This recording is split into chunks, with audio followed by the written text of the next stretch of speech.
Hey friends, welcome back to Belle's Library. Today I am going to be doing the April, check-in. Normally I do kind of a mid-month check-in, but I'm going to do one a little bit earlier because I am actually going to be gone on the mid-month. I'm going to be in England, and so I'm hoping to make some videos and sort of check in with you guys there. But I figured I better do a check-in now because if I save it until I get back, I'm gonna have way too many books to talk about. So I have read 1, 2, 3, three and a couple halves and a couple audiobooks, quite a bit actually so far in April. So we'll just get right into it. So the first one is I have read about half maybe of this, a biography of Edith Wharton by Richard Worth. This is kind of a middle to high school age, just kind of a general easy reading biography about Edith Wharton.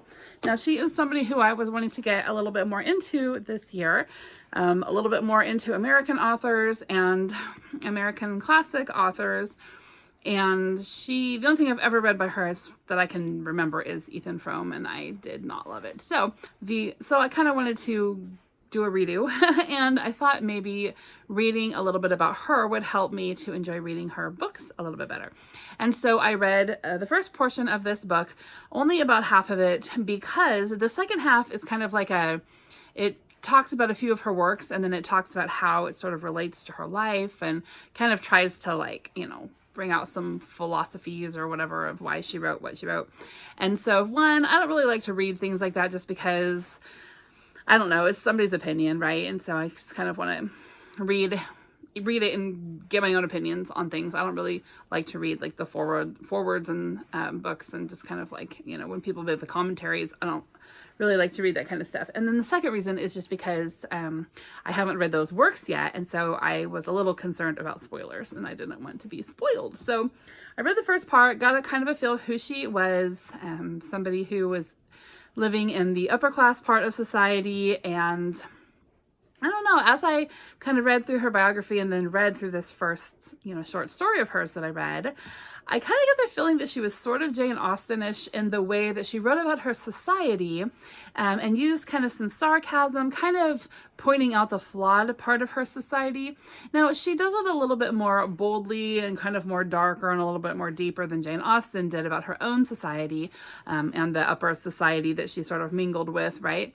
But it was kind of that same feeling where someone is sort of not necessarily self-deprecating, but just kind of I know I'm part of this class, and here's all the reasons why I really don't want to be associated with this class, right? And so, like I said, she did it a little bit more, kind of more bitter, some axes to grind than Jane Austen ever did, but that's still good. So I read that and got a kind of an idea of who she was, and then I read, this is a short story called The Old Maid, and it says The Old Maid, the 50s, as a subtitle, and I think maybe there's a story for each of maybe 4 decades in the 19th century that she wrote about. Anyway, this story, The Old Maid, this is a story about 2 women and their mutual raising of a girl. And they both have a hand in raising her. And it just kind of talks about how that dynamic goes and sort of some of the jealousies or bitternesses or good times or whatever between these 2 women raising this girl. What does it mean to be a mother? What defines being a mother? And what sort of rights and responsibilities do you have when you do carry that definition, and just things like that. It was actually kind of a forward-thinking story, I think, for the time and probably for the 1850s, although, like I said, she was writing in the 20s, but some of the issues that she addresses, I think, probably were seen as kind of forward. And so I didn't really enjoy the story too much. I think I only gave this a 2-star. It was a sad story, and it did not end at all like I wanted it to. But I think I still kind of respected Edith Wharton just for writing it in the first place. Because like I said, it was one of those that probably could have been controversial. I don't know. I kind of get the feeling that she was the sort of person who probably didn't care if it was. She also seemed to kind of have this idea of the disillusioned wife. She seemed to have that one down pretty good in the way that she described a woman who was married, but it wasn't all she thought it was going to be. And so it made me wonder how that relates to her own life, or if it's just things that she had observed. And so anyway, I wonder about her, and I'm curious enough to probably read something else by Edith Wharton, as long as it's small. And Ethan Frome is a shorter story. I might come back to that. I don't know. We'll see. But I'll find something, because I am curious to give her another try. So that book falls into the category for the April TBR Cleanout Readathon that Katie at Books and Things is doing. That was on my TBR. In fact, both of those were on my TBR, and they're now going to go over here onto this shelf where I keep books that I will probably want to come back to, or that, you know, I think someone may want to read sometime in the future. So I'm going to keep it there. All right, and then the next book I took off my TBR was 1066 by David Howarth, and this is a book about the Norman conquest, William the Conqueror. And I thought that I had read this before, and so I was going to kind of reread it for Historathon Q2, because that era is 500 to 1500 AD. So this fits in really well, having taken place in 1066, right in the middle, right? And so, but then when I got reading it, I realized, oh, I actually haven't read this before, but a lot of the information is familiar to me because I have read a little bit about this time, mostly in H.E. Marshall's Our Island Story, which is a book that was written for children, but written about 120-ish years ago. Written for very patient children with good reading comprehension. So I read that to my kids quite often. It's our storytime book that we have read through, I don't even know how many times, but we enjoy it. Anyway, all right, that's where I got most of my history of 1066 from. So that's why I thought I had read it before, but I haven't. Anyway, I really did enjoy this. Howarth is a great storyteller, and I liked how he was kind of sympathetic to William the Conqueror, and he talked about how the biggest reason why kind of he just kept going as far as, you know, pursuing the crown was that he was just trying to save his pride, and it just was kind of a misunderstanding that got out of hand, like way out of hand.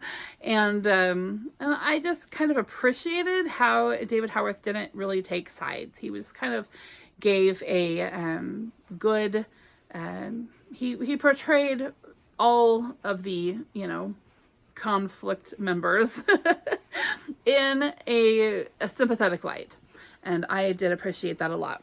I thought this was a great time to read this because I am getting ready to go over to England next week, and Winchester, which is one of the places that we're going to spend some time in, is just, you know, there's still quite a bit of observable history of 1066 and its aftermath there in Winchester. And while we will also be in Bath and Salisbury and London, Winchester is just kind of what I associate with 1066. That's the first place I ever heard about the Norman conquest, and I've kind of looked at some of the architecture and how things had changed, you know, the cathedral, whatever, over time, and as a result of that conquest, just different things. I don't know. I just associate Winchester with this time in history, and so it's going to be fun to kind of have this in my head when we go. And I really did enjoy some of the just history trivia sort of things that I learned from this book. One of them was the definition of the word confessor. So like Edward the Confessor, right? What does that mean? And it says that confessor was a usual epithet for a saintly person who confessed or avowed his religion in the face of danger, but did not become a martyr. So it's kind of like, you know, someone's holding a gun to your head. Do you believe in Jesus? Yes, I believe in Jesus. Okay. You know, then you are a confessor.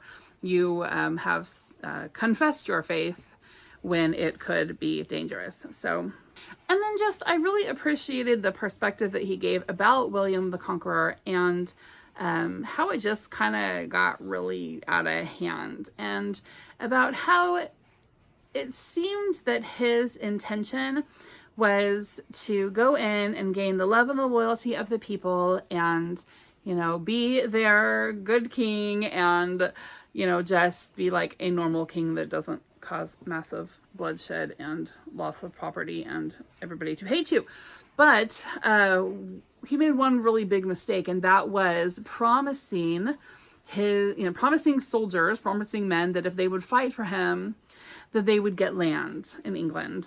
And in order to get that land, he would have to take it away from the people, right? And so I don't know if he thought that one through very well, but because he had to keep his promises, he did take the land and give it to his soldiers, right? And they weren't loyal to him. They just wanted stuff. And so, not only did he lose the potential loyalty of the people of England, he also didn't have the loyalty of his, fighting force in the first place either, because they were just in it for what they could get. And so just kind of like made for a bitter guy, I think. And then one more thing that I thought was really interesting and that I really appreciate about the way that David Haworth wrote this book. He says, this account of the year 1066 is based on 20 others, of which 12 were written within living memory of 1066, and all except 2 were written within 100 years. So he went back to the earliest sources he could find. Most of the sources were people who were actually there and remembered it, or their father was there and had told them, right? They remembered these events happening. And all of them, except 2, within 100 years of the events. So that really gives a lot of credibility, not only to the actual facts of the story, but also to people's feelings about it, right? The emotional, the psychological things behind it all. It gives some credence to that because being so close, right, to the time. And so I really appreciated that. I'm a sources sort of a person. Like, if you're going to tell me this, fact, I want to know where you found out that fact. How do you know it's a fact? Tell me your sources. So I really did appreciate that book a lot. It's gotten me in the mood for more medieval history, and I will probably have the oversaturation problem like I did at earlier this year when I was talking about being oversaturated with Victorian literature, fiction and nonfiction. I'm probably going there with medieval England too, but that's okay because I'm not there yet. All right, so something else that I did this month besides reading paper books was I so far have gone through 2 audiobooks. And I'm not normally an audiobook person, but I got a subscription to Audible, just like a trial one, because I was trying to finish up March of the Mammoths, and I was reading that massive book on London, and I was getting annoyed because it was going so slow, and I had stuff I had to do. And so I got Audible and listened to part of it and then read part of it. And so I still have my subscription. I don't think my month is up yet. And so I've just been kind of listening to things on there. And I think I'm going to keep my subscription. I actually really enjoy listening to audiobooks while I'm sewing. So I have an Etsy shop where I sell like skirts and head coverings for ladies, like head scarves and that kind of thing. And so I've been doing a lot of sewing lately because I've been trying to make a lot of money so I can buy a lot of books when I'm in England. And so I've just been sewing like crazy the last few weeks. And so I've been listening to these audiobooks while I'm sewing. So the first one that I listened to is called In the Wake of the Plague, The Black Death and the World It Made by Norman Cantor. Now, about a third or maybe a little less than that into it, I realized that I actually have already read this book in the paper form in 2019. And so I took a minute and I looked up my review from 2019, and it was what I thought it was. It starts out boring. I did not enjoy this book the first time I read it in 2019. I really felt like it had a whole bunch of just unrelated tangents, just way too much information that didn't apply to the plague. I was looking for gory details of the plague, quarantine practices, burial practices, treatments that they, applied, the logistics of burial or the logistics of fresh water and that sort of thing. And so I was looking for basically tell me the story of the plague. But that's not what this book is. And so here in 2024, going to it a second time, I realized the problem, and the problem was reading comprehension. So in 2019, I was expecting a book on the plague. In 2024, I read the title of the book, which says, In the Wake of the Plague, the Black Death and the World It Made. This book is not about the plague. It's about the aftermath of the plague.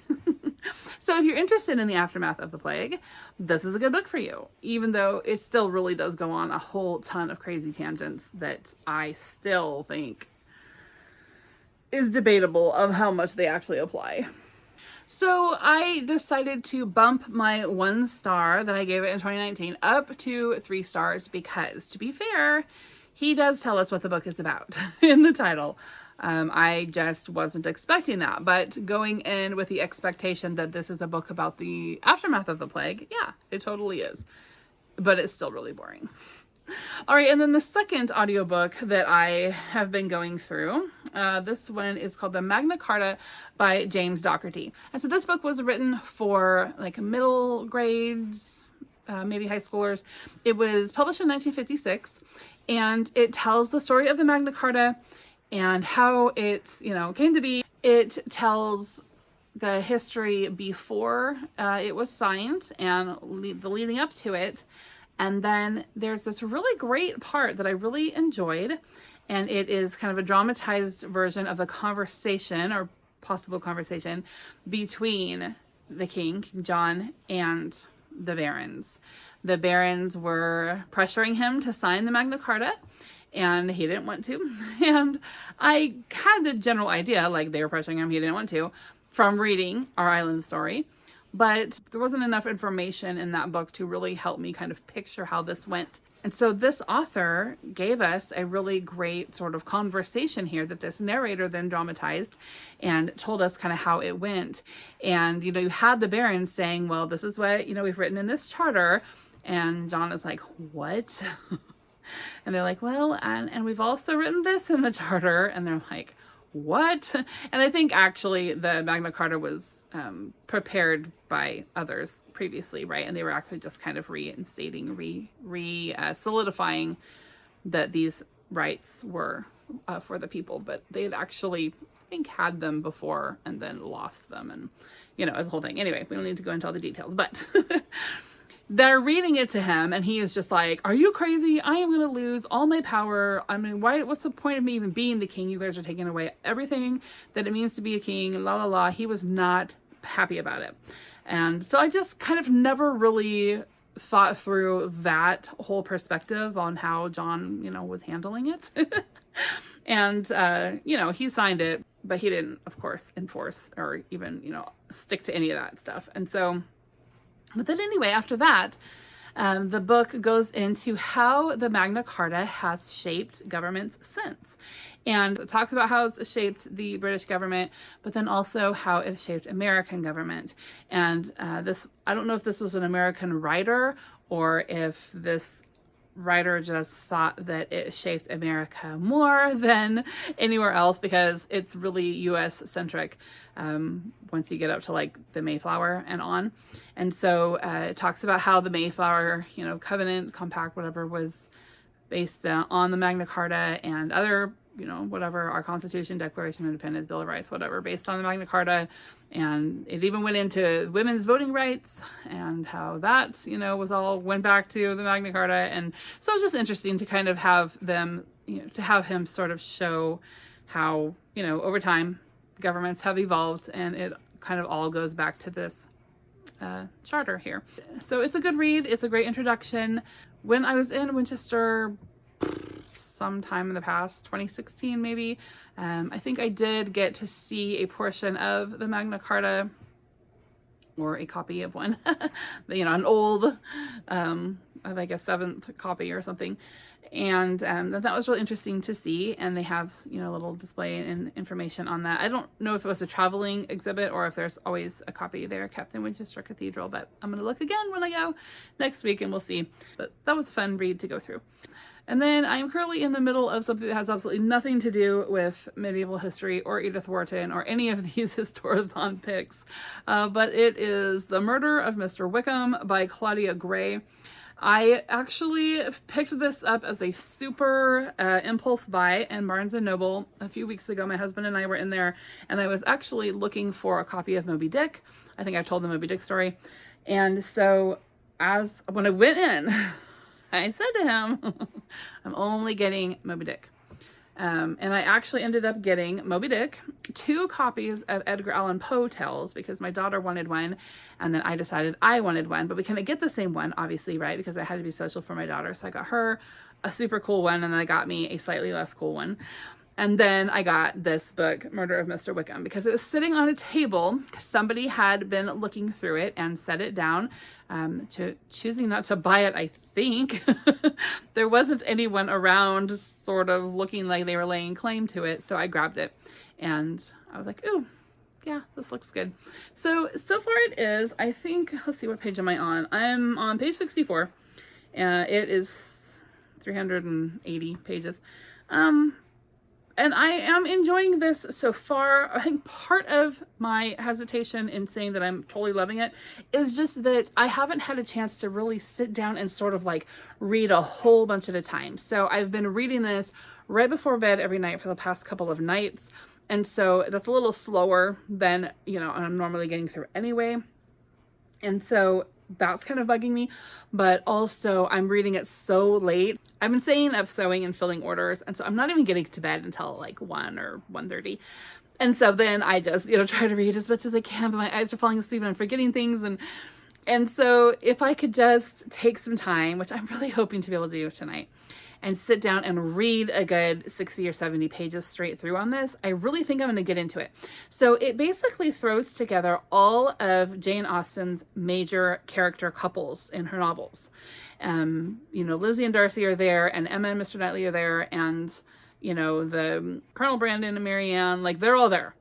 And then there is the son of the Darcys and the daughter of Catherine Morland and Mr. Tully. And so they are there, and they have obviously been invited to sort of set them up, right, as a couple. And so that's kind of all I've gotten in, is they've introduced all of the couples, and Mr. Wickham showed up. And nobody likes Mr. Wickham. They have all had bad dealings with him, but it doesn't tell yet what the bad dealings. I mean, we know Mr. Wickham and know that, okay, there's like, he could have done all of these things, but it doesn't tell you in the book yet why everybody knows him and everybody hates him, that he has just been a scoundrel. Okay, so this takes place at least a few years after him and Lydia get married in Pride and Prejudice, but I'm not sure exactly how many years yet. And so he ends up having to stay at this estate for a short time. And so they're just kind of in the process right now of sort of like, okay, well, let's try to enjoy our day, even though Mr. Wickham is here. Like, there really hasn't had a whole lot happening yet, which I think 64 pages is a really long time to set up a murder mystery. Okay, because for 64 pages in, there's been no murder yet. And we don't even really know what, we don't even know. There's like some basic things that we just don't know yet. Like I said, Mr. Wickham.